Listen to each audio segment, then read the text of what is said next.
At the top of the ticket, the governor's race. DFL incumbent Tim Walz faces Republican challenger Dr. Scott Jensen in a matchup that is recently much closer. Our Caroline Cummings is here with what we can expect from the candidates as they make their final pitches. I'd imagine they'll be busy. Oh, they will, Frank, because 2 months ago, one poll showed Walz with a double-digit lead over Jensen, but more recent surveys paint a different picture, one where Walz's advantage has narrowed. Now out-of-state money is pouring in a sign that this could be close.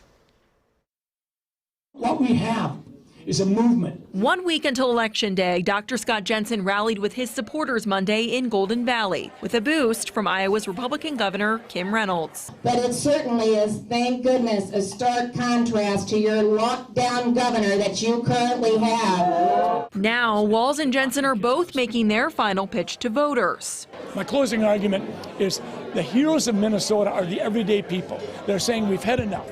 We think that Minnesota was not, if you will, governed as if the governor trusted us. Democrats were quick to attack the visit, condemning Reynolds on her policies on schools and abortion and accusing Jensen of wanting to copycat her. We need to re-elect Tim Walz, and hopefully Kim Reynolds will have a nice time today in our state and get a better understanding of why Tim Walz is the governor of the greatest state in the nation. Reynolds, the vice chair of the Republican Governors Association, which has recently pumped hundreds of thousands of dollars into Minnesota for TV ads like this one. He pushed to defund our police, and when Minneapolis was burning, Walz was missing in action, making the false claim that Walz wanted to defund the police.